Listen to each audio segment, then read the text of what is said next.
Bonsoir mes chers amis, nous arrivons à la cinquième paracha de Bereshit. Oui, en effet, donc ce chiffre un peu symbolique. Et une paracha qui va parler de vie, puisque comme le titre l'indique, Chaye Sarah, je vous renvoie évidemment à toutes les années précédentes. On avait traité vraiment de cette question, comment on s'attend à ce que dans cette paracha on parle de Sarah. On ne parle pas du tout de Sarah, puisqu'on va parler dans le début, la première partie en tout cas, de l'acquisition de Maat Marpella de la part d'Abraham. Et par la suite, donc, ça sera la préoccupation de chercher une épouse à son fils Yitzhak. Voilà, en gros, donc, si on devait résumer ces deux parties. Alors, cette année, donc, on va essayer de voir sous un autre aspect, puisque on va parler d'un endroit qui est, on va dire, un peu mythique. C'est Hebron, qui s'appelle aussi Kiryat Arba. Donc, on va essayer de comprendre d'où viennent ces noms et également, puisque la fin de la paracha de la semaine dernière se terminait par que Abraham était installé à Beersheba, alors que on a ici, donc, dès le deuxième verset, on nous dit que Vatamot Sarah, Sarah est morte à Kiryat Arba, hi Hebron, c'est la ville de Hebron. D'abord, pourquoi j'ai besoin de deux noms? Et comment se fait-il que elle n'était pas avec son mari, puisque son mari s'est installé à Beersheba? Alors, il y a plusieurs, vraiment, en fouillant, on se rend compte qu'il y a énormément de réponses à ces questions-là. La plus originale, c'est de dire qu'en fait, ils avaient deux résidences, une résidence à Beersheba et une résidence à Hebron, et qu'ils passaient de l'une à l'autre. Mais bon, ça ne tient pas, puisque même s'ils ont vécu dans les deux endroits, mais on voit bien qu'il est parti de Beersheba. Donc, qu'est-ce que Sarah faisait à Hebron?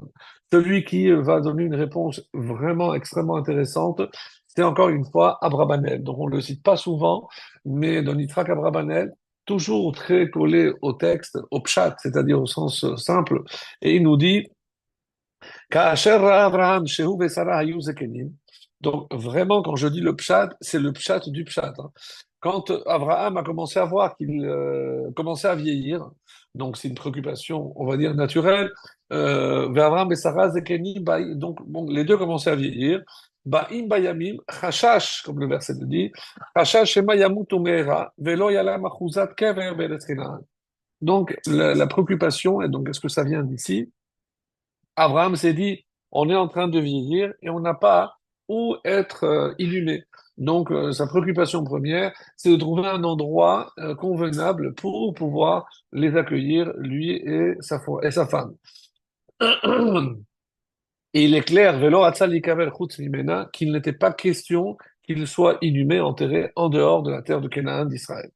וכפי שהיה מקובל אצלו, שהיו האדם וחווה נקברים במערה, et comme il savait que dans cet endroit précisément qu'il va chercher à acquérir par-dessus tout, eh ben, il y avait le corps de Adam et de Chava, et ça, d'où on le sait, c'est un midrash qui est rapporté par Pirkei de Rabbi Eliezer, qui nous dit que le fameux jour où il a reçu les trois malachim, les trois anges, donc on l'a vu donc les semaines dernières, et ben à ce moment-là, même si je n'avais pas à ce moment-là cité ce midrash, on dit qu'il a voulu servir une langue par invité, et au moment où il est allé chercher un des taureaux, il s'est évadé, il a couru derrière lui.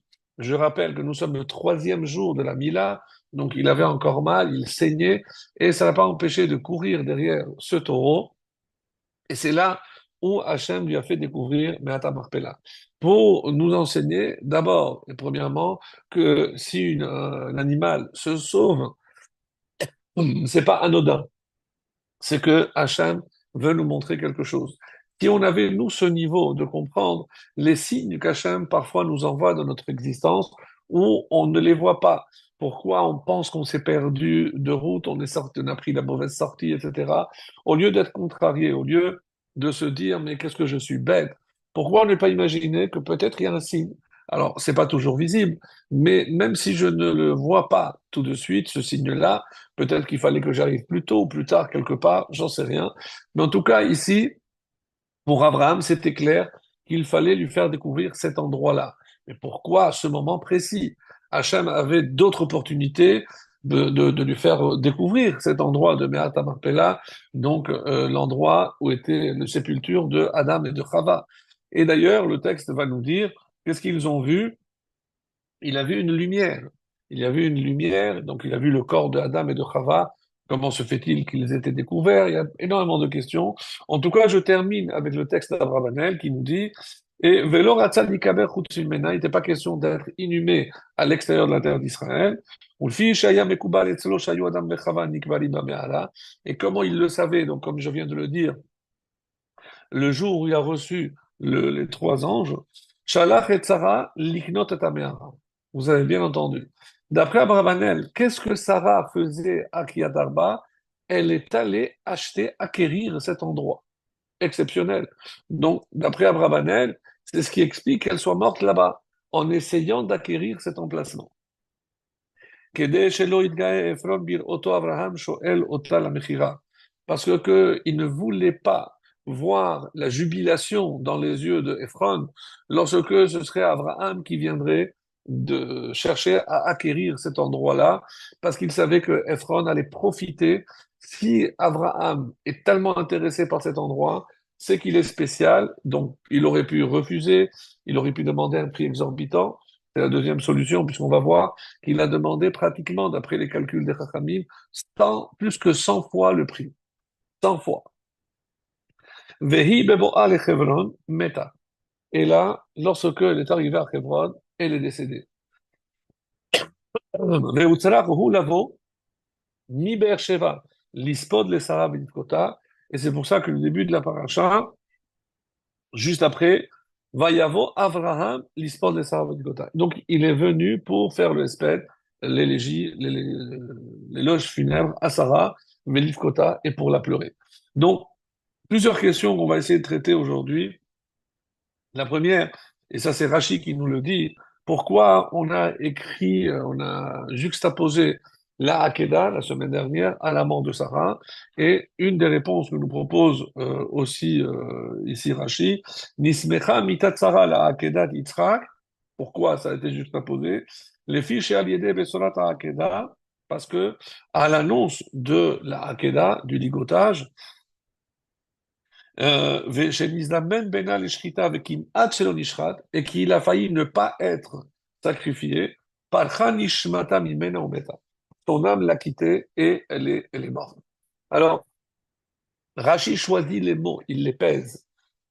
Alors, parce que nous, on se dit que la mort est liée à la Hakeda. Pourquoi est-ce que c'est de voir que son fils allait être sacrifié? On ne peut pas dire cela, puisque Sarah avait un niveau de prophétie supérieur à celui de son mari. Donc, au contraire, elle aurait dû être heureuse de voir que son fils avait été choisi par Hachem comme un sacrifice. Mais quand le malach, le Satan, lui a montré que Hachem avait refusé Yitzhak, on a dit que c'est à ce moment-là qu'elle a senti de la peine et que son âme l'a quitté. Alors, maintenant, la question qui se pose, donc, est-ce qu'elle est morte avant l'heure? Est-ce que c'est le Satan par ce qu'il lui a montré? C'est ça qui a provoqué sa mort. Elle est morte quand elle devait mourir. Alors, comment comprendre tout ce passage-là qui est véritablement assez complexe? Quoi qu'il en soit, Abraham va tout mettre en branle pour acquérir cet endroit-là. Et ce qu'on ne comprend pas, c'est pourquoi il y a une telle opposition entre les Béné Chet, les fils de Chet, ceux qui étaient les détenteurs de cet emplacement, et Abraham. Pourquoi il a tellement insisté à ce moment-là? Il leur dit non. Alors appelez Ephron, je vais discuter avec le patron. Mais ils étaient d'accord. Si on regarde le texte, ben on se rend compte que pardon, Abraham, et il parla aux enfants de Chet en disant, je suis un étranger, un résident parmi vous, accordez-moi un caveau familial au milieu de vous, de sorte que je puisse ensevelir ma défunte. Les enfants de Chet, ils ont répondu, tu es un prince parmi nous, personne parmi nous ne te refusera sa concession funéraire. Donc ils sont d'accord. Donc on ne comprend pas pourquoi alors il faut passer par Chet. Qu'est-ce qui a, c'est le prix qui a malheureusement accroché. Pourquoi ils étaient pas, ils n'ont pas réussi à se mettre d'accord. Alors, le Zohar nous dit ce que je viens de dire, cité par le Midrash, et aussi rapporté par le Zohar. Écoutez bien ce qui est écrit. Keshayaras achare haegel. Lorsqu'Abraham il a couru derrière le veau, les Arech Orchim, pour accueillir ses invités, comme il est marqué, Vel Abakar Ratz Abraham. Pourquoi il est marqué Ratz? Si son troupeau est là, il va, il le prend. Pourquoi il court? Donc de là, le Midrash va dire qu'il a dû courir pour attraper et qu'il s'est enfui en quelque sorte. Oto ben Bakar Barach Adameara.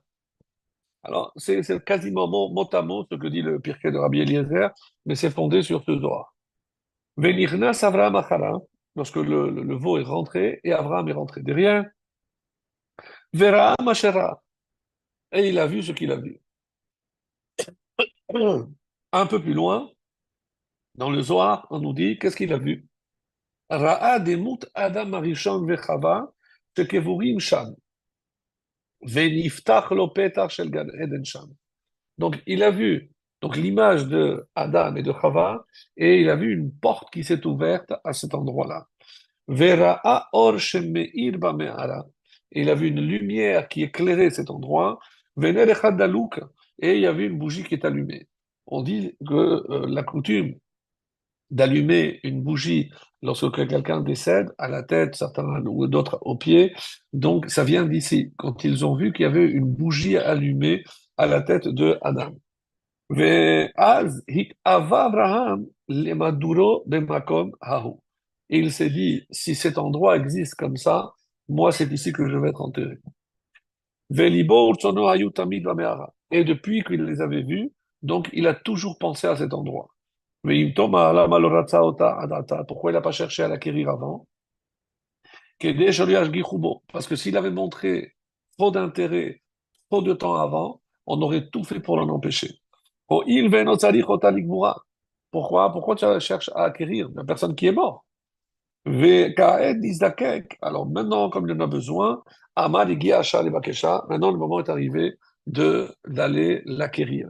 Et donc, on va parler ici d'une des premières acquisitions de l'histoire, puisqu'il a payé le prix fort, etc. Alors, lorsqu'on regarde le texte, on est au chapitre 23, et on nous fait remarquer quelque chose de très étonnant. Pourquoi? Parce que dans cette discussion, il y a comme un quiproquo. On ne parle pas de la même chose. En effet, lorsque je regarde ce que les uns disent et ce que Abraham cherche à acquérir, on a l'impression qu'il ne s'agit pas de la même chose. Il m'accorde. Alors d'abord, entendez-moi et intercédez pour moi auprès de Ephron, fils de Tsochar. Tsochar, donc d'après l'explication qui est donnée par le Midrash, c'est le shachar, c'est l'obscurité. Pourquoi? Parce que pour eux, la mort, c'était la fin. Donc, ils voyaient la mort comme quelque chose, comme un terminus. Donc, il n'y a rien après. Donc, c'est l'obscurité totale et absolue. Donc, quand le Zohar nous décrit cet endroit avec de la lumière, ça prouve que oui, il y a quelque chose après. Mais ce en quoi ni Ephron, ni les Bénéchet ne croyaient pas du tout. Vous savez que d'abord, on ne parle pas de ça du tout dans la Torah. On ne sait pas comment on enterrait les autres. On sait qu'il y a eu des gens sont morts et qui ont, puisqu'on voit, on nous dit il est mort à tel âge, mais à aucun moment on nous dit comment se passait le processus de l'enterrement. Il n'y a pas de précision sur ce point-là. Alors, c'est pour ça qu'ici, tellement, on insiste tellement. Pardon. Alors,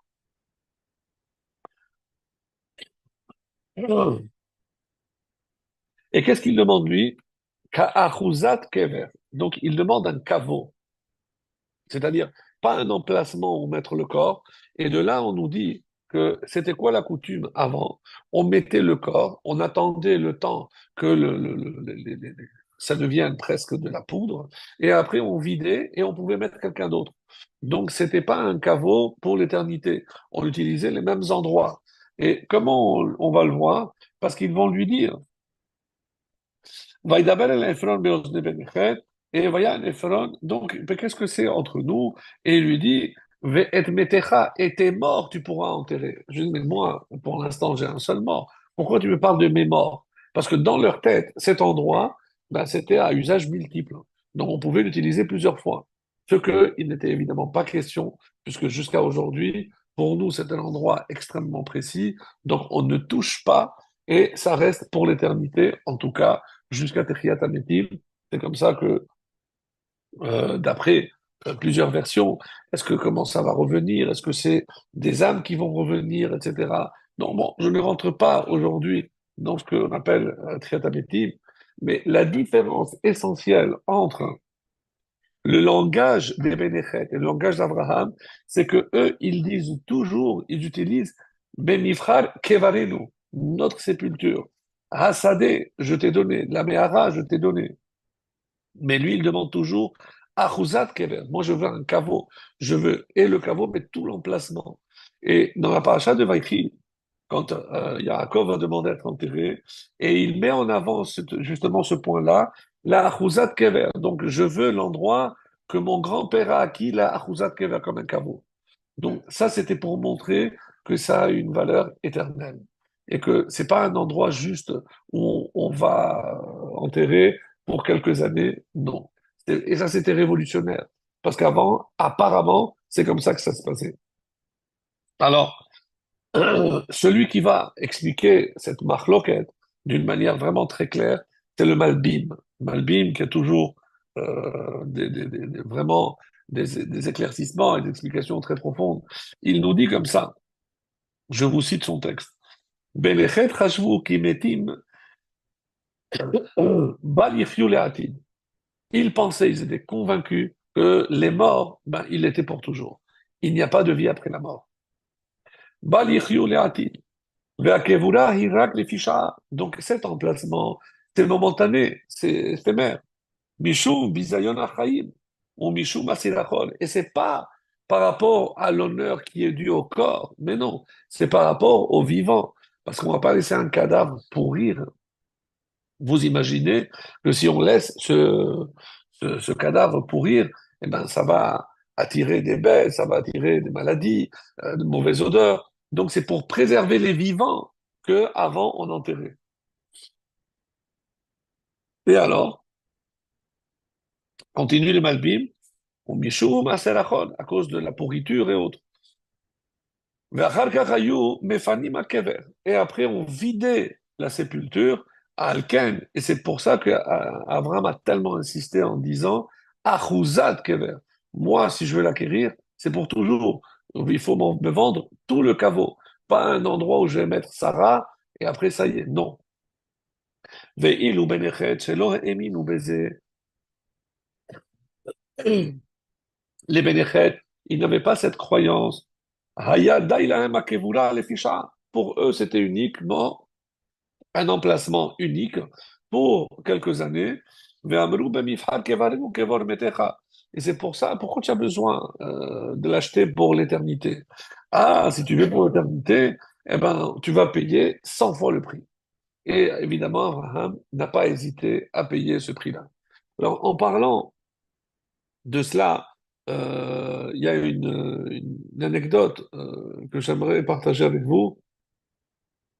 C'est celle de Rabbi El-Hazar, le fils de Rabbi Shimon Bar Yochai. En effet, il savait exactement à quel moment il allait mourir. Mais pour nous donner peut-être une idée de la grandeur de cet homme, bon, on connaît Rabbi Shimon Bar Yochai, son fils était avec lui pendant 13 ans. Ils ont vécu enterrés dans le sable, en mangeant des caroubes. Et on imagine donc la grandeur de Rabbi Elazar, le fils de Rabbi Shimon Bar Yochai. Et on explique une fois hein, qu'il était avec tous ses élèves. Et ce jour-là, il y a quelqu'un qui est venu présenter une tâche. Comme vous le savez, une femme qui voit une tâche sur le petit tissu de vérification, donc comment savoir si c'est pur ou impur. Alors, si il y a un doute, généralement, on tend vers l'interdiction de ne pas prendre de risque, ras shalom, qu'il y ait une union interdite parce qu'elle serait considérée comme nida. Et très intéressant, donc il est venu et ils ont tous dit c'est ça fait, donc il vaut mieux abstiens-toi. Et il était là-bas dans le Beth Midrash, il est venu, il a dit laissez-moi voir, il a regardé, il a dit Tahor, vas-y, tu peux. Bon, mais les autres élèves n'ont rien dit. Ce jour-là, comme par hasard, il y a eu une cinquantaine de personnes qui sont venues demander. Et tous disaient ça fait, et lui, il disait tahor. Alors ils ont dit, mais écoute, maître, comment tu peux prendre le risque? Tu sais très bien que si nous, tous, on dit que il y a un safek, donc quand il y a un safek, là, il y a un doute, on va toujours à la khumra. Il lui a dit, écoutez, je suis tellement sûr de moi, il y a combien de personnes qui sont venues? 50, 60, je ne me rappelle plus. Eh bien, sachez que ces 50 femmes vont tomber enceintes et que dans 9 mois, il n'y aura pas de ces 50 naissances, évidemment aucune fausse couche, et il n'y aura que des garçons. Ils ont dit, bon, bah, si tu es tellement sûr de toi. Et c'est exactement ce qui s'est passé. 50 naissances, 50 garçons, et évidemment, vous imaginez le prénom donc ils ont donné, ils l'ont tous appelé Elazar.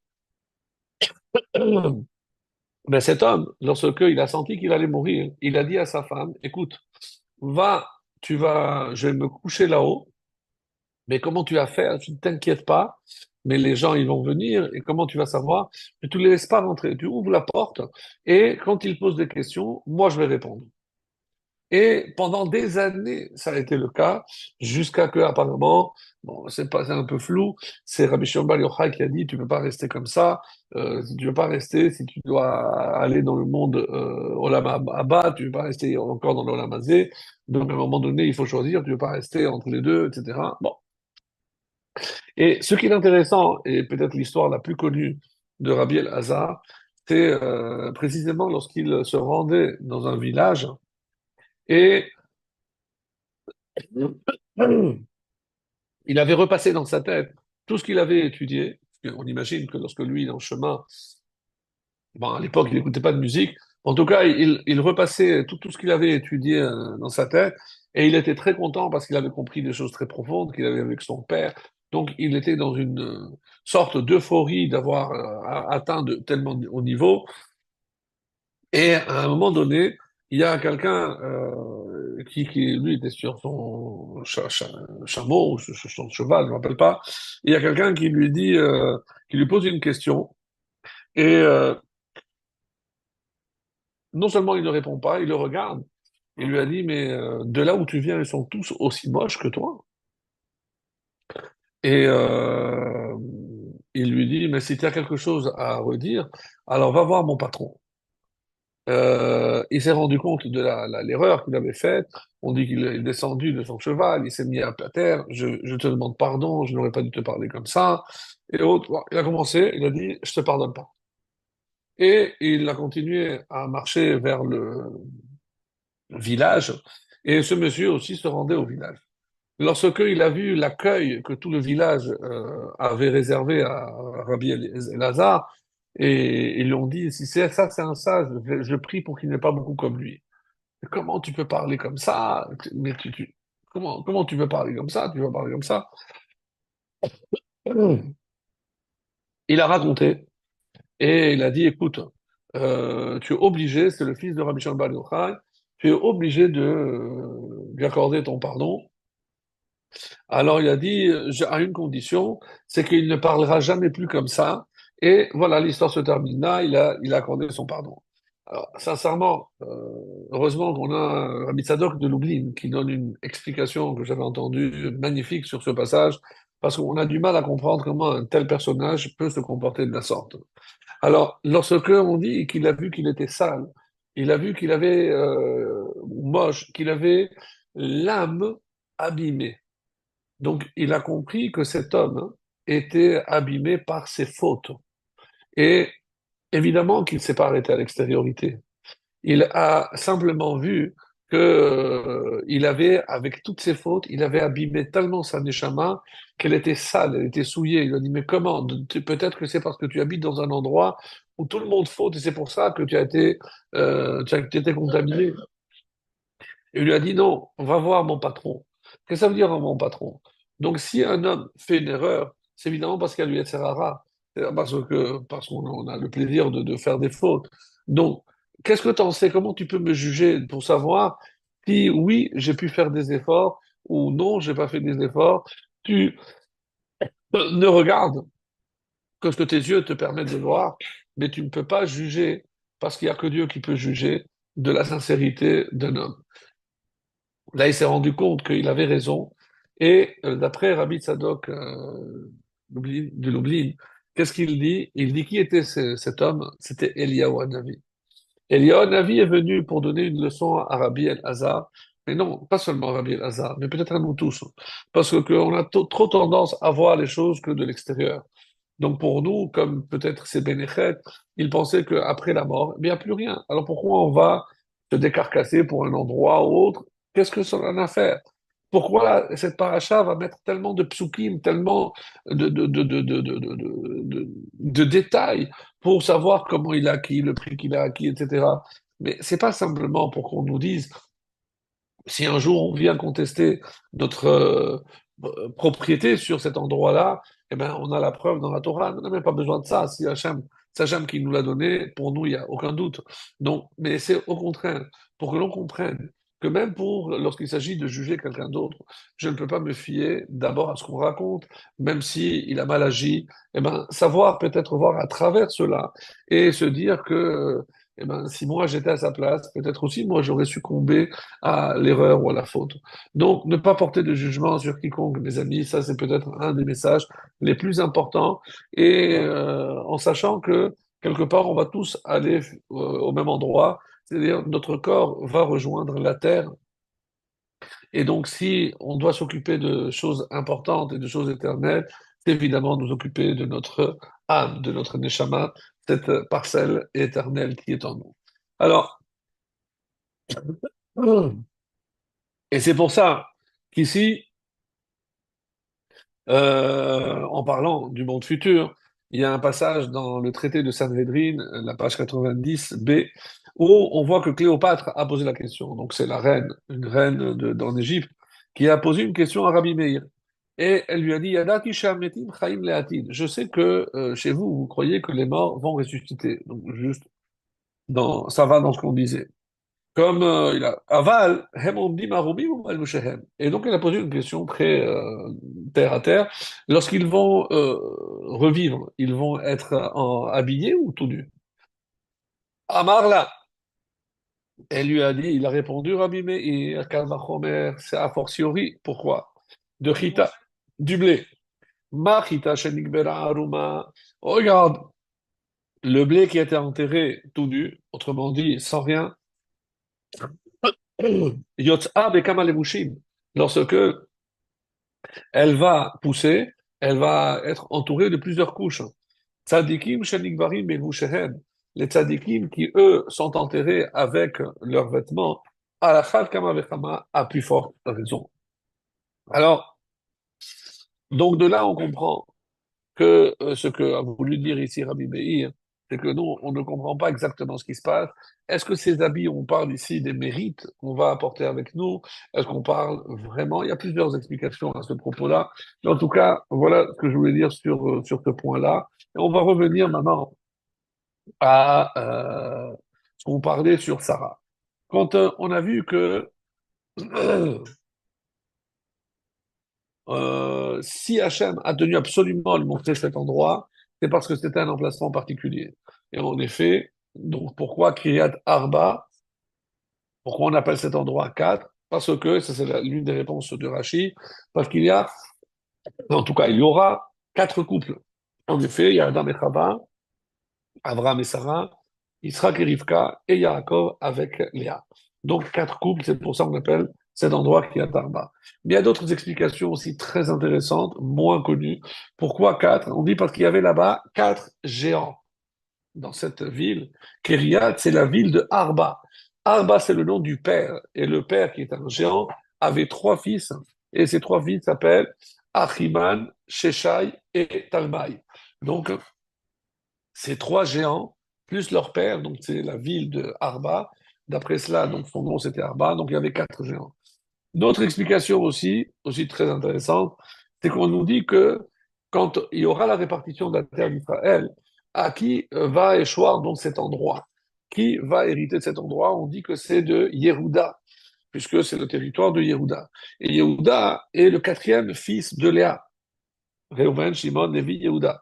Donc, Kriyat Arba, c'est la ville du quatrième.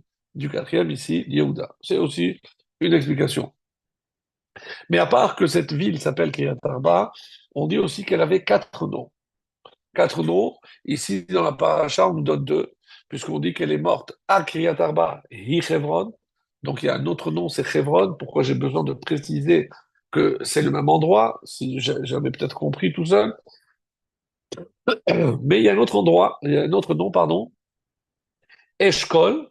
Et le troisième endroit, nom, quatrième nom, pardon, c'est Mamré. Oui, rappelez-vous, c'est Eshkol et Mamré, c'est deux des amis de Abraham avec Aner. Et c'est pour ça qu'on dit que c'est là-bas aussi, il y avait quatre tzadikim, Abraham, Aner, Eshkol et Mamré. Quoi qu'il en soit, donc on ne comprend pas pourquoi il y avait besoin de nommer de quatre façons différentes cette ville. Et c'est ce qu'on va expliquer. Une dernière explication nous dit pourquoi ça s'appelle Kriyat Arba. Parce que au début, ça a appartenu à Yehuda. Après, de Yehuda, c'est passé à Kalev. Kalev, bien Yefouna, un ses descendants. Kalev va transmettre aux Kohanim et les Kohanim aux Lévi'im. Donc, il y a eu en fait quatre propriétaires en passant par Yehuda, Kalev, les Kohanim et les Lévi'im. Donc, comme il y a eu quatre propriétaires, on a appelé ça donc quatre à Kriyat Arba. Alors, le Kliyaka va rentrer dans les détails en nous donnant ici des précisions très intéressantes. On nous dit qu'est-ce que ça veut dire, pourquoi 4 et pourquoi on nous précise que où elle est morte, pourquoi elle était morte, pardon, pourquoi c'était tellement important. Alors, on nous dit que il y a quatre noms à Hebron, et il y a aussi quatre types de morts. C'est vrai que dans deux endroits, on nous dit qu'il y a plus que 300 types de morts, mais ici, on a résumé, donc le Kliyakar nous l'explique, très intéressant, la vérité, si vous êtes attentif, vous allez voir qu'il y a des choses assez intéressantes. Parce que on nous dit qu'il y a quatre façons de quitter ce monde. La première, c'est un homme qui meurt à cause de ses fautes. Ben, Adam, Shemet Bechet'o. On sait très bien que c'est la faute qui tue. Donc, l'on allez-nous, si quelqu'un a fauté, que dans la balance, ça a penché du côté des fautes, eh ben, c'est l'une des raisons pour lesquelles un homme peut quitter ce monde. Deuxième raison, Be'avon Acherim. C'est à cause de la faute des autres, par exemple, les tzadikim. Lorsque on sait qu'il y a des tzadikim qui meurent pour protéger ou pour expier les fautes de sa génération. Lorsqu'il y a un grand malheur, on sait que les tzadikim peuvent mourir pour sauver ou préserver d'autres. Et on a évidemment une pensée très émue à tous les soldats qui donnent leur vie jusqu'à aujourd'hui pour protéger le clan d'Israël, qu'Hachem continue à les protéger et que chaque neshama qui remonte eh ben, soit accueilli directement par le Kisser HaKavod. En tout cas, c'est extrêmement triste de voir qu'il n'y a pas un jour où il n'y a pas des soldats qui nous quittent, hélas, malheureusement. Donc, ça, comme certains disent aussi, il y a une Gemara qui dit, si je sais que ça va soulever pas mal de questions, puisqu'on ne peut pas payer pour les fautes des autres, oui, mais il y a des exceptions. Je ne sais pas si vous vous rappelez, mais on avait parlé de ça les années précédentes. Si un homme n'accomplit pas ses vœux, ses promesses, ses nédarim, eh ben, soit on dit que les enfants en bas âge peuvent mourir, chas shalom, ou que la femme d'un homme qui n'accomplit pas sa promesse peut aussi quitter ce monde. Donc, on voit ici que c'est par la faute de quelqu'un d'autre. Alors, comment ça rentre dans les calculs divins? Donc, on va pas voir ça ce soir. Mais en tout cas, le Kliyaka ne rentre pas dans le détail, mais il dit que ça, c'est deuxième façon de quitter ce monde. La première par ses propres fautes, la deuxième par les fautes des autres. Troisième catégorie, il n'y a pas de faute. Il n'y a pas d'avon. Alors, pourquoi on doit quitter? Parce que, tout simplement, le corps, eh ben, il est fatigué. On dit qu'il y a les quatre yesodot et pour se rappeler, c'est Arama. Donc c'est Esh, le feu, Ruach, le vent, même Maïm et Aïn, Afa. Donc les quatre éléments de la création qui composent l'homme. Lorsque l'union de ces quatre éléments malheureusement se désagrège, se détériore, eh ben, le corps ne peut pas résister et on peut mourir donc simplement de vieillesse lorsque moteur s'arrête, ben, il n'y a plus de possibilité. Donc, c'est la vieillesse. Et enfin, la quatrième, la mort la plus élevée, ce qu'on appelle mitat neshika, c'est donc lorsque on dit que Hachem vient et par un baiser, il prend l'âme. À quoi ça ressemble? On nous dit, c'est comme soulever un poil, un cheveu du lait. Donc c'est comme si je retire ce cheveu, pardon, c'est comme ça que c'est marqué. Et comment on explique ça? C'est que la neshama, elle sent, elle se rapproche de la source, et c'est un peu comme des aimants. Dès que la neshama, elle sent qu'elle est proche de sa source, tac, elle se colle à la source, et ça, à ce moment-là, évidemment qu'elle quitte le corps. Et c'est ce qu'on appelle mitat neshika. Et c'est par exemple Nadav et Abihu, on dit qu'ils ont eu cette mort aussi, même si on dit que le corps a brûlé, c'est pas tout à fait exact. Vaïklevou, donc ils se sont rapprochés. On parle ici de la Neshama qui s'est trop rapprochée. Et comment, normalement, ils auraient pu survivre si Hachem leur avait ordonné d'allumer ce feu? Mais pourquoi? Parce que chaque fois qu'on accomplit une mitzvah, eh ben, l'âme s'élève. Mais comme c'est une mitzvah, et marqué Vachai Behan, qu'on doit vivre pour les mitzvot, donc c'est comme si Hachem ordonnait à la Neshama, non, même si tu accomplis cette mitzvah, tu dois rester en bas. Mais quand Hachem n'a pas ordonné, il n'y a pas de raison que la Neshama redescende. Et c'est pour ça qu'on insiste tellement pour les enfants de Aaron, Nadav et Avihu, qu'Hachem l'Otziva, comme Hachem n'a pas ordonné, c'est pour ça, c'est pas pour ça qu'ils sont morts, c'est pour ça que la Neshama n'a pas pu redescendre, et c'est pour ça qu'elle est restée collée à la source. C'est comme ça qu'on explique Mikrovai, Akadesh, qui sont plus proches que Hachem est sanctifié. Alors, à quoi correspondent maintenant chacun des noms et chacune des morts que je viens de citer? Mamré, on retrouve ici la racine aussi de Zaken Mamré, c'est un vieux qui est rebelle.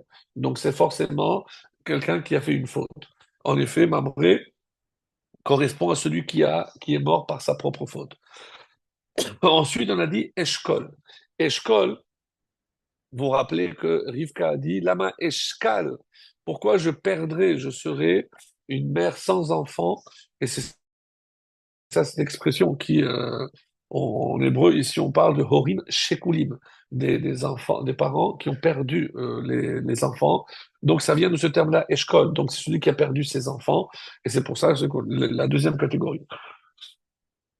Kiryat Arba, comme son nom l'indique, quatre. C'est, on fait une allusion aux quatre éléments de la création. C'est lorsque ils se désunissent, donc il n'y a plus d'union entre ces quatre, d'équilibre entre ces quatre éléments, et ben, le corps, évidemment, ou le cœur aussi lâche. Et enfin, Chevron. Chevron, comme son nom l'indique, c'est un chibour. Un chibour, c'est une union. Et ça correspond à mitat neshika. Donc, on a ici les quatre catégories. Mes amis, pourquoi je vous donne tous ces détails? Parce que maintenant, si on lit ce verset, ça prend une autre tournure.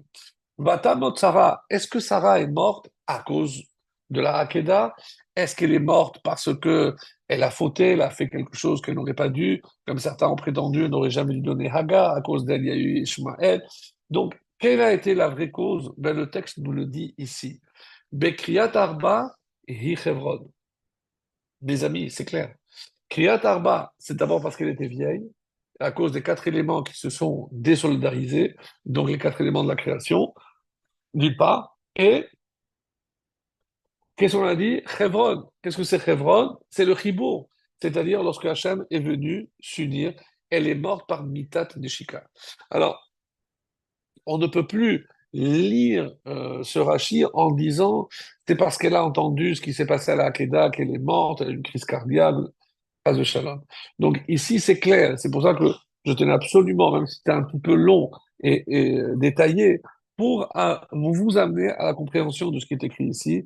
Kriyat Arba, et on comprend pourquoi on explique Kriyat Arba à Hebron, parce qu'elle était vieille et qu'elle est morte par Mitat Neshika. C'est comme ça que Sarah a quitté ce monde, donc comme les tzadikim le font. Donc ça, c'était un point essentiel. Alors, de toutes les façons, il faut comprendre aussi que,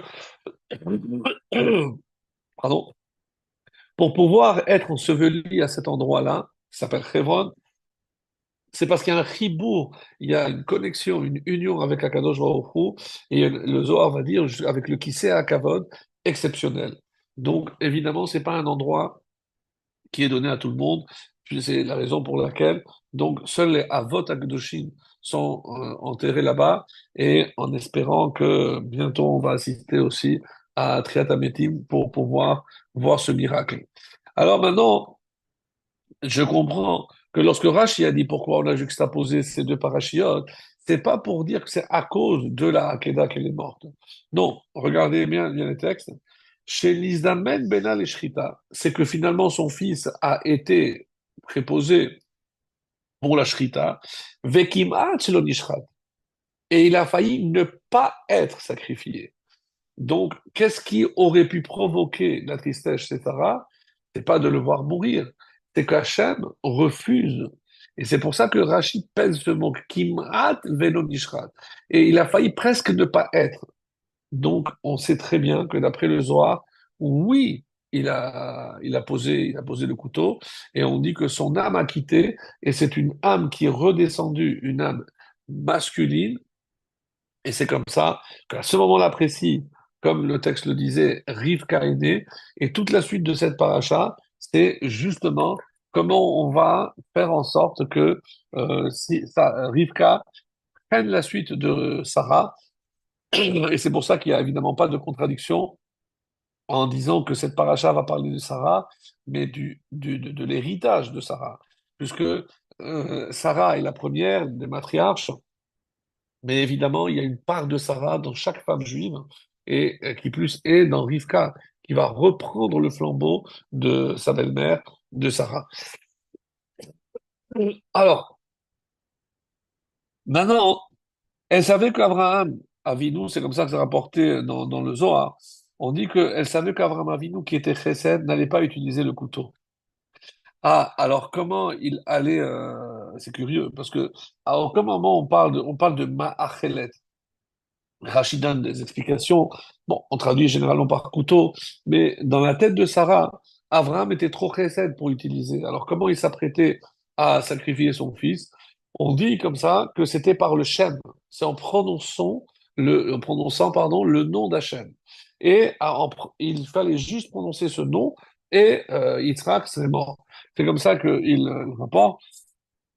Et un exemple nous est donné dans le traité de Khadiga, lorsqu'on dit qu'il y a quatre qui sont rentrés dans le Pardès. Alors, comment ils sont arrivés là-haut? On a compris que le Pardès, c'est pas un simple verger, c'est tous les secrets de la Torah. Donc, ils se sont élevés à un niveau tellement haut qu'ils ont pénétré tous les secrets de la Torah. Et justement, on dit, mais comment ils sont arrivés à ce niveau-là? On dit par le Shem. Eux, ils connaissaient le nom. Donc, et on peut, en prononçant ce nom, donc s'élever très très haut, c'est ce qu'elle pensait qu'il allait faire. Et donc, pardon, elle aussi, d'après ce Zohar magnifique, elle connaissait ce nom.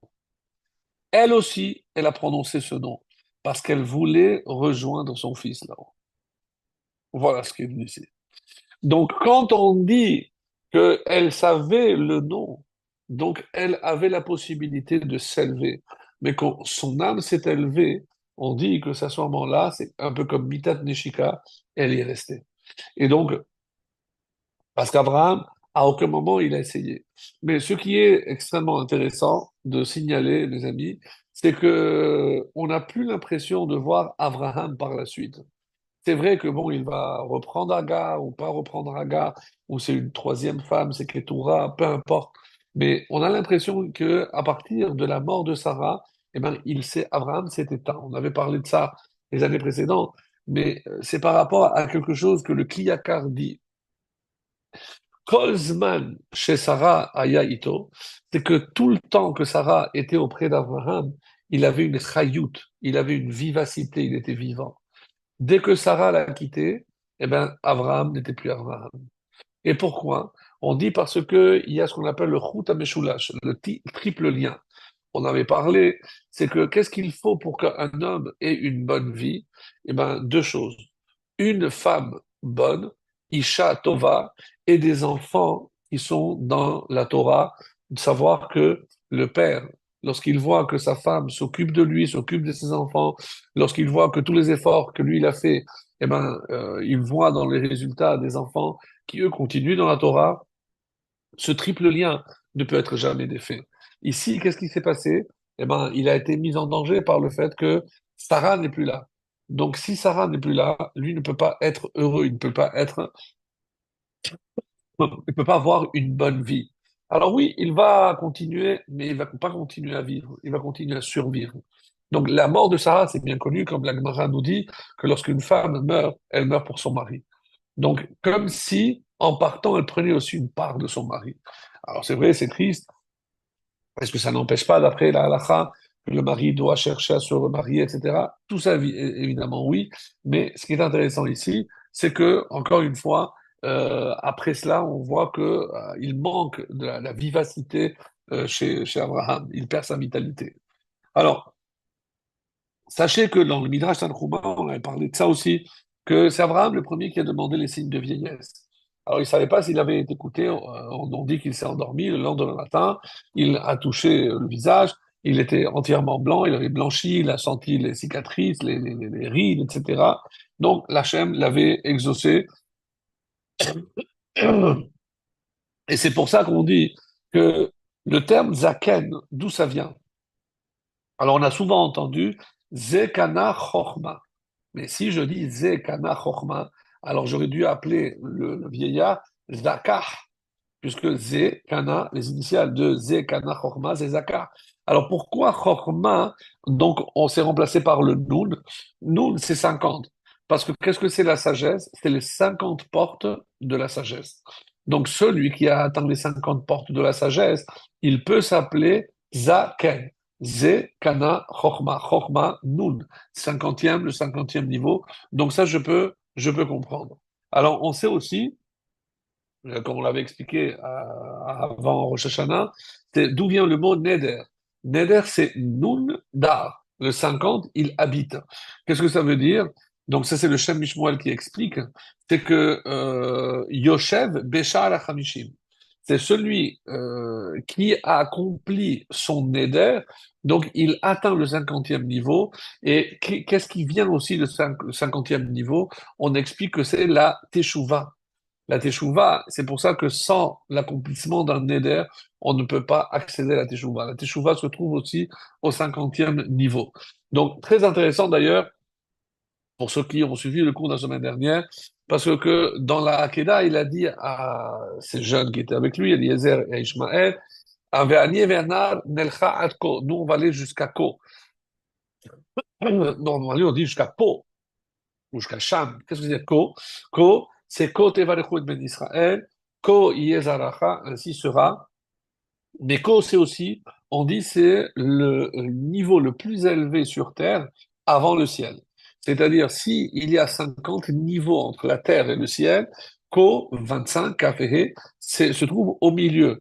Et qu'est-ce qui est au milieu? On dit que c'est Yerushalayim. Et c'est ça les corbanotes. Les corbanotes, c'est passer du 25e au, du 25e au 50e. Donc, si je prends justement 25, j'ai dit que c'est Ko, Kaf et He. Et arrivé au 50e, c'est Nun. Si je mets tout ensemble, Kaf et He plus Nun 50, ça donne Kohen. Alors, qu'est-ce que c'est un Kohen? Un Kohen, c'est celui qui fait passer du 25e au 50e niveau. Et ça, c'est ce qui se passait dans le Beth Amikdash grâce justement au Korbanot. On dit aussi sur Moshe Rabbeinu qu'il avait, à cause de la faute, il est redescendu à 49 niveaux, mais il finira par atteindre le 50e quand, à la mort, lorsqu'on va dire Har Nevo, Nun Bo. C'est là où il a, Nun, le 50e toujours, c'est là où il a atteint le 50e niveau. Alors, c'est pour ça qu'on dit que le Yerushalayim, c'est le 25e niveau, et on comprend maintenant que Zekana Chorma, hein, c'est celui qui a atteint le 50e niveau de sagesse, et d'une manière, on va dire, symbolique par rapport à ce qu'on a dit la semaine dernière, donc on va apporter un complément, c'est que c'est relié un chibour, puisqu'on a parlé de Chevron, c'est un chibour entre le ciel et la terre. En sachant que le 50e niveau, donc on parle ici de Sha'arei Bina, donc de la Chorma, mais autre chose aussi, c'est qu'on va voir que Zekana Chorma, pour désigner le Zaken, quand on assistera par exemple à tous ceux qui vont atteindre le 50e niveau, c'est dans la terminologie des Chachamim, lorsqu'on dit qu'il y a un Zaken, c'est un Zaken, c'est celui qui a une vraie sagesse, donc qui a atteint le 50e niveau de la sagesse. Alors, dans la suite de cette paracha, et c'est le verset, donc on passe au 24e chapitre, une fois qu'on termine avec l'enterrement de Sarah, le premier verset dit Ve'avraham zaken ba bayamim. Donc on passe à un passage, d'ailleurs, qui est lu à certaines occasions. Pour nous, les séfarades, c'est ce passage qui est lu justement à Shabbat Ratan. Pourquoi? Parce qu'on va se préoccuper de chercher une épouse à son fils Yitzhak. Et comme il a le poids de la vieillesse sur lui, Sarah n'étant plus là pour le seconder dans cette tâche de recherche de la femme idéale pour son mari, donc il va s'occuper à partir de là.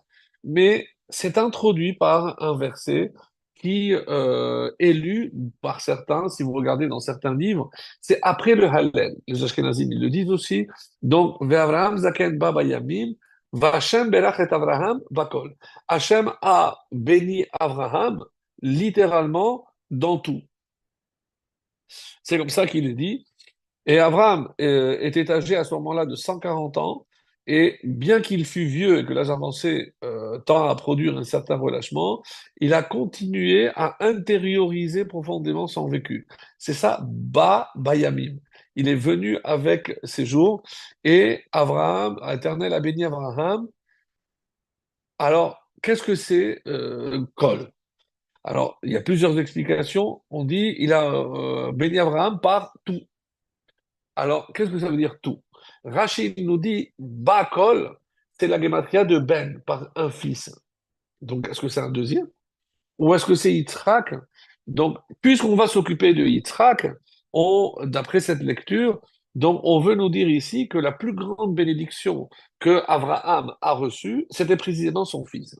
De là, on apprend que assurer la continuité est un devoir tellement important que ici, on appelle, c'est comme s'il avait tout. Et c'est pour ça que je vous lis ce commentaire. Donc, il a été béni par un fils à son âge avancé, c'est-à-dire à 100 ans, digne de devenir son successeur. Et comment je sais que c'est Bakol, c'est à 100 ans? C'est Bakol. Baït de bête, deux fois Kol. Kol, c'est quoi? C'est 20 et 30, 50. Deux fois Kol, deux fois 50, c'est 100. Et quel est le fils qu'il a eu à 100 ans? On parle ici de Yitzhak. Il n'y a pas eu un autre. Et ce fils était tout pour Abraham. Aussi, il se sentit le devoir de garantir la perpétuation de sa lignée afin d'assurer l'aboutissement de la mission divine à laquelle il avait dévoué, on va dire, toute sa vie. Alors, maintenant, dans toutes les explications qu'il y a par rapport à Yitzhak, on va voir que le chiffre 100 revient constamment. Pourquoi? Parce qu'on dit, Bakol a dit 2 fois 50, c'est 100. C'est le garçon, l'enfant qu'il a eu à 100 ans. Mais on avait expliqué la semaine dernière, dans le cours de la semaine dernière, on avait dit que la mission d'Abraham essentielle, c'était de relier le ciel et la terre. Alors, aujourd'hui, on va essayer de voir une nouvelle explication par rapport à cela. Moi, j'ai trouvé extrêmement intéressant. Alors, sans rentrer dans les profondeurs de ce que la Kabbalah peut révéler à ce propos-là, parce que c'est pas du tout l'objectif de ce cours, mais Bakol, Gematria Ben, on a dit. Donc, qu'est-ce qu'il manquait? Pourquoi, juste après cela, il va chercher à marier son fils? Parce qu'il a tout. Il a la richesse, il a la sérénité, il a un fils, mais il lui manque la suite encore, les petits-fils. Donc, et c'est pour ça que il va chercher à tout prix à marier, donc chercher une épouse pour Yitzhak, parce que c'est le devoir de tout père de veiller à ce que son fils se marie. Alors, donc, dans le texte que nous lisons, Vaïvaler David, tous les matins, avant la Shira, il y a un passage là-bas très intéressant qui dit la chose suivante. Lecha Hashem, à toi Hashem, Hagedula, la grandeur, Ve'agevura, la puissance, Ve'atiferet, la splendeur, Ve'anetzar, l'éternité, Ve'ahod, et la majesté, Ki chol bashamayim uvares, parce que tout ce qui est dans le ciel et la terre, Lecha Hashem Amamlacha, c'est à toi qu'appartient la royauté, Ve'aminase les roches, et toi qui te hisses sur tout l'ensemble. Alors, c'est pas la traduction officielle, j'ai traduit d'après ce que la Kabbalah nous dit, c'est que ici, je vois qu'on parle ici oui, des séphirot. Gedula, Gedula, la grandeur s'exprime par le chesed. Gevura, c'est évidemment le din. Après, il y a Tif Eret, comme son nom l'indique. Après, il y a Netzar. Après, il y a Hod, exactement dans l'ordre. Et on arrive à Kol. Et pourquoi je rapporte ça? Parce que symbolise ce Kol? Kol, d'après les séphirotes, c'est Yesod. Yesod, c'est donc la base, mais Yesod est représenté généralement par Yitzhak. Pourquoi? Parce que Yesod, c'est la préservation de la Brit Mila. On a déjà parlé longuement de la Brit Mila la semaine dernière, donc on est obligé d'y revenir encore aujourd'hui parce que la préservation de la Brit Mila représente tout. Mais tout quoi? Qui colle Bashamayim Uvaretz. Tout ce qu'il y a entre le ciel et la terre. Et j'ai pas très bien compris. Quel est le sens ici de ce Yesod et pourquoi Abraham a béni, Hachem a béni, pardon, Abraham Bakol, précisément dans cet endroit-là, dans le Yesod. Alors, qu'est-ce que Abraham Avinu, il a enseigné, et c'est ça la nouveauté que je voudrais apporter ici. Donc, on sait que par la Brit Mila, il a cherché à joindre le ciel et la terre. On avait expliqué longuement que la différence entre le ciel et la terre, la valeur numérique de chacun, donc la différence c'était 99. Donc à 100, je suis déjà donc la distance qu'il y a entre le ciel et la terre. Donc tout le but de Abraham à travers la Brit Mila, c'est de précisément unir le ciel et la terre. Mais ça c'est bon pour lui. Parce qu'on a dit que si ça, c'est sa mission, donc comment ils peuvent faire? Lui, il a atteint ce niveau-là en faisant lui-même la Brit Mila, mais il n'allait pas chez les autres pour faire la Brit Mila. Qu'est-ce qu'il a apporté aux autres et qu'est-ce que ça apporte donc pour nous comme enseignement? Puisque le but, évidemment, c'est pas de lire l'histoire de nos ancêtres les Hébreux, mais c'est de comprendre ce qui se cache derrière afin de mieux nous permettre d'abord de servir et d'accomplir la mission pour laquelle nous, on a été choisis et on est encore, grâce à Dieu, les descendants d'Abraham, d'Isaac et de Jacob. Donc, qu'est-ce qui se cache derrière tout ça? C'est ce qu'on va essayer de voir dans les minutes qui arrivent. Alors, comme Abraham, qu'est-ce qu'il enseignait à sa génération? Eh ben, nous savons par le Midrash qu'il avait ouvert plusieurs auberges et même si après la destruction de Sédom, il a quitté, c'est une explication qu'avant il avait une habitation, il habitait à Kiryat Arba qui était plus proche. Après la destruction, il est passé de l'autre côté, c'est pour ça qu'il est passé plus bas à Beersheba. Donc ça fait partie de l'explication. Quoi qu'il en soit, il invitait les gens et qu'est-ce qu'il leur donnait à manger? Et une fois qu'il leur donnait à manger, après il a dit maintenant il faut remercier. Et c'est quoi remercier? Birkat Amazon. Oui, Birkat Amazon. Maintenant il faut remercier le maître du monde, celui qui a permis d'avoir tout ce que l'on possède. Ah non, chacun sort de sa statuette, etc. Non, pas question. Donc qu'est-ce qu'il enseignait à faire? Les varer. Birkat Amazon, remercier Hachem. Nous sommes en train de dire que si Abraham a réussi à unir le ciel et la terre, ça veut dire qu'à travers chaque bracha qui est prononcé ici-bas, dans ce monde, eh bien, on est en train d'unir le ciel et la terre. Et regardez, le... nous, on avait parlé, je crois, la semaine dernière, de qu'est-ce qui avait entraîné Abraham à tirer la conclusion qu'il fallait nourrir les humains. Et parce qu'il avait interrogé, rappelez-vous, lorsqu'il avait 58 ans, que Noach était mort, donc il avait 390 ans, on avait dit à peu près Shem, et qu'il avait posé la question par quel mérite, il avait dit par le chesed, c'est parce qu'on a donné à manger aux animaux. Et donc il a tiré cette conclusion. Si déjà on a accompli sa mission en nourrissant des animaux, alors moi, je vais maintenant, à partir de maintenant, nourrir les hommes. Et c'est pour ça que lecha, si je lis à l'envers, c'est lechalkel. Qu'est-ce que c'est lechalkel? Kalkala, au hébreu moderne aujourd'hui, c'est l'économie. Donc lechalkel, c'est dispenser de la nourriture aux autres. Donc, dans l'Ech Lecha, il y a aussi de cela. Mais vient le char sur le commentaire magnifique sur la Torah et il nous dit quelque chose de formidable. Qu'est-ce qu'est la mission qu'Hachem a confiée à Abraham? Donc, la première, c'est l'Ech Lecha.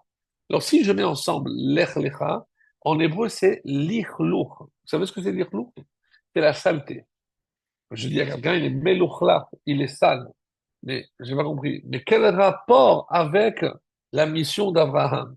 Eh bien oui, d'après le Shach à la Torah, tu dois te forcer non seulement de faire disparaître le mal de ce monde, écoutez bien ce que le Shach dit comme mission d'Abraham et ses descendants, mais aussi de transformer l'impur en pur et le maudit en béni. Ni plus ni moins. Alors, on a un programme extrêmement chargé, parce que comment on fait pour éliminer le mal dans le monde, transformer le pur, l'impur en pur, et transformer le maudit en béni. Rappelez-vous ce fameux midrash qu'on a vu ensemble lors de la création, c'est que lorsque Hachem a maudit tous les intervenants lors de la faute de Adam Arishon, donc on dit qu'il y a eu 39 klalot, 9 malédictions en tout. Comment? Parce que Hachem a maudit Adam, donc il y a eu 9 malédictions plus la mort. Il y a eu Chava aussi pareil, pardon, 9 plus la mort. Et il y a eu aussi le serpent, 9 plus la mort, ça fait 30 en tout. Et la terre, 9, mais il n'y a pas la mort pour la terre, il y a eu 39. On dit c'est pour ça que, il y a 39 coups et pas plus lorsque on fait mal coup de la flagellation. Il y a aussi 39 travaux de Shabbat. Parce qu'à travers le 39 travaux de Shabbat, vous m'avez demandé, mais comment on peut réparer ce qui a été maudit? Ben, vous avez déjà une première réponse.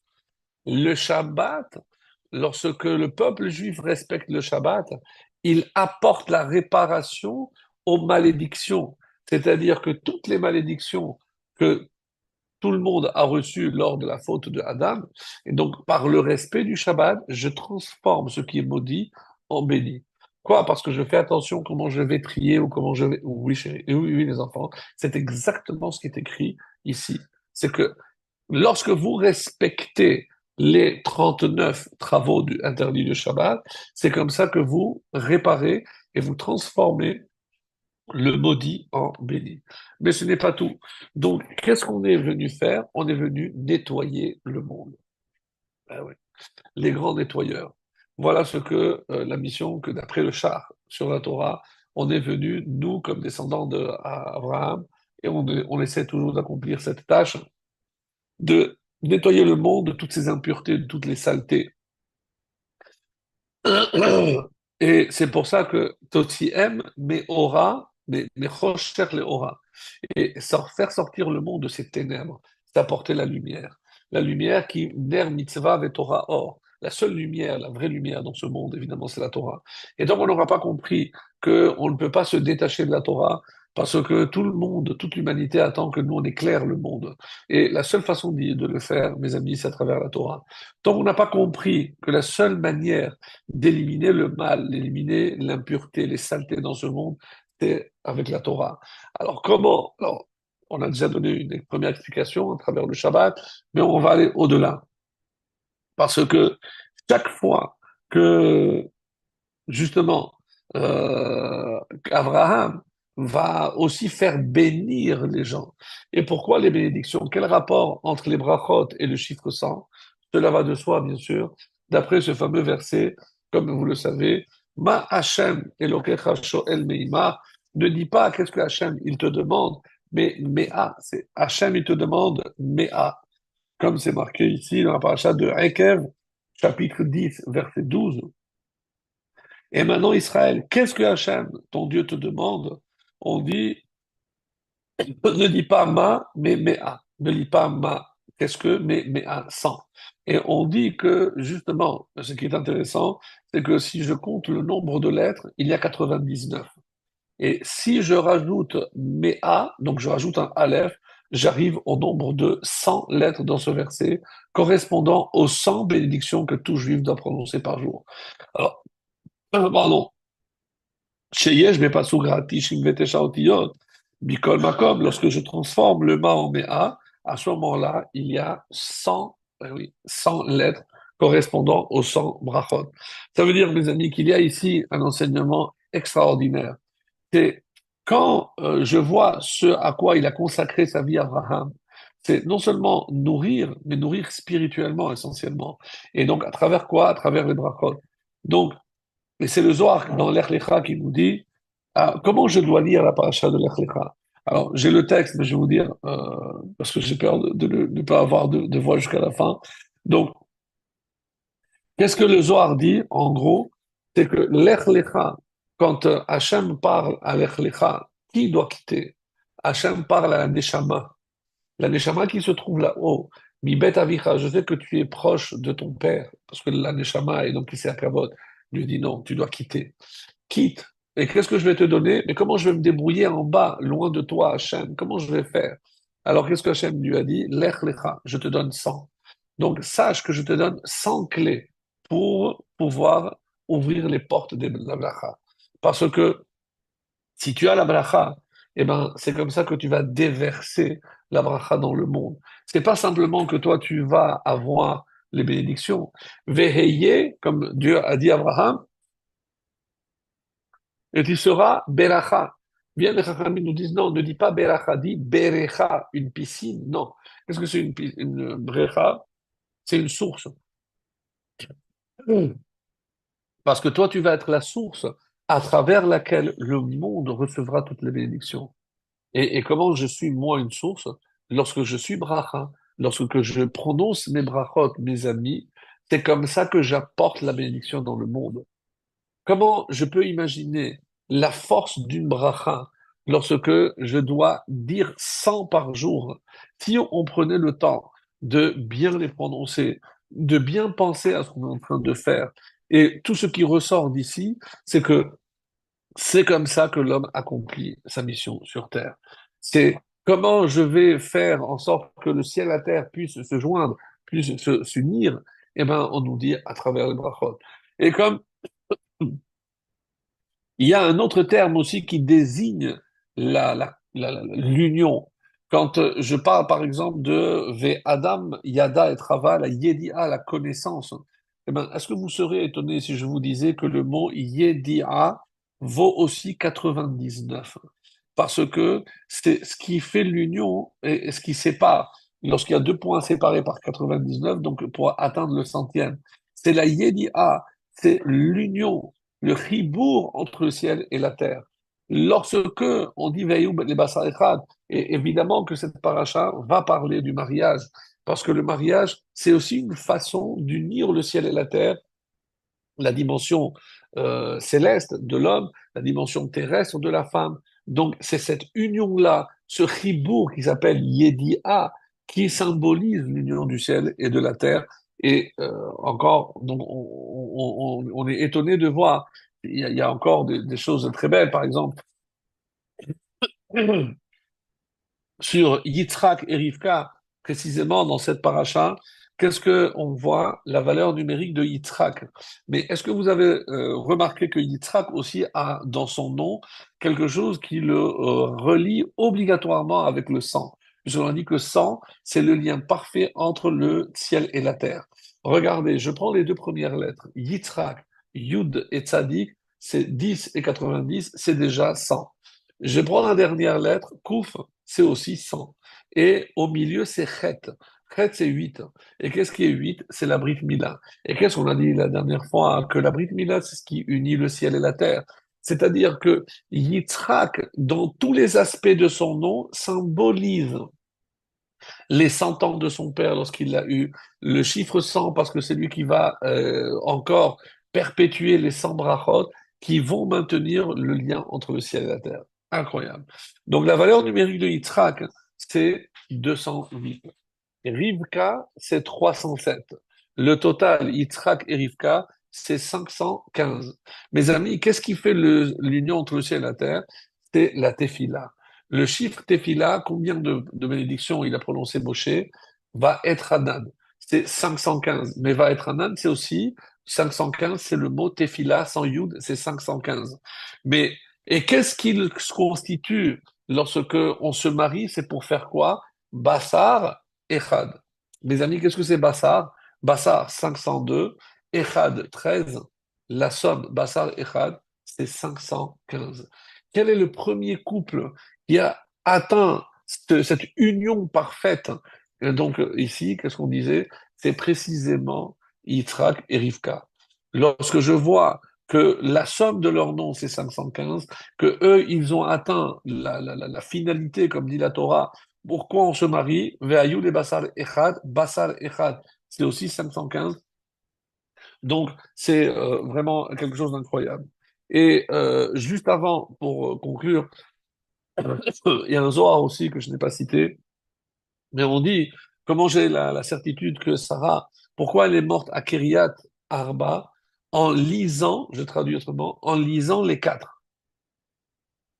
En lisant les quatre. Quoi les quatre?